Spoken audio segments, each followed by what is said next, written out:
Assalamu alaykum Rayhan, yaxşımısınız? Siz bizəni Global Trend kampaniyamızın ana bazalmanı içken ekensiz. Neticelerinizi aytıp berseniz. Assalamu alaykum yurttaşlar. Ben Sadullayeva Rayhan. Global Trend kampaniyasının anne bazamlarını tavsiye ettiler. Şunu içiş için bardım kampaniyaya ki bana şu darını verdiler. Ben kesellenip yürüyedim.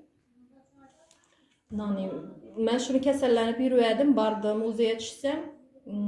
Uzide 2 kistan bar eken turbalada. Ketteleşip ketken eken 7 sant eken miyoman var. Hepatitim var. Şu için bana tavsiye ettiler. Ben barıp şulanı aldım, içtim. 2 ayadan içtim. Doktora kaytat körüke bardım.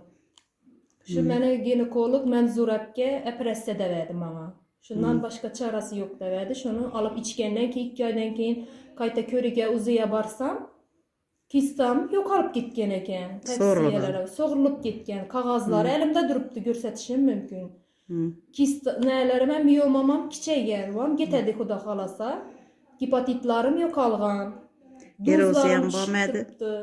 Eroziyanım yok. Hemen nerseni karadım. Teşkirtirdim ginekolog menzuratkiye. Hiç nerse yok eken hazırlıkçı. Kaysı mahsulatlarını içtiniz? Yine şu Perfecte Vitali. Ava, işini içtim ben yine. 2 kursunu içtim. Yenem ikisi ba içip bitmə, davam etip bitmən. Şu hemen nersem yaxşı. Xudağa şükür duzlarım yok, içip durdu. Hemen nersem sağlıklarım yaxşı hazırlıkça. Yine sizlere şunu alıp içişlerinizin tavsiye etemən.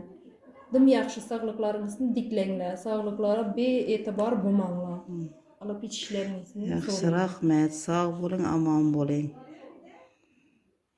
İçişini devam edin. Yaxşı.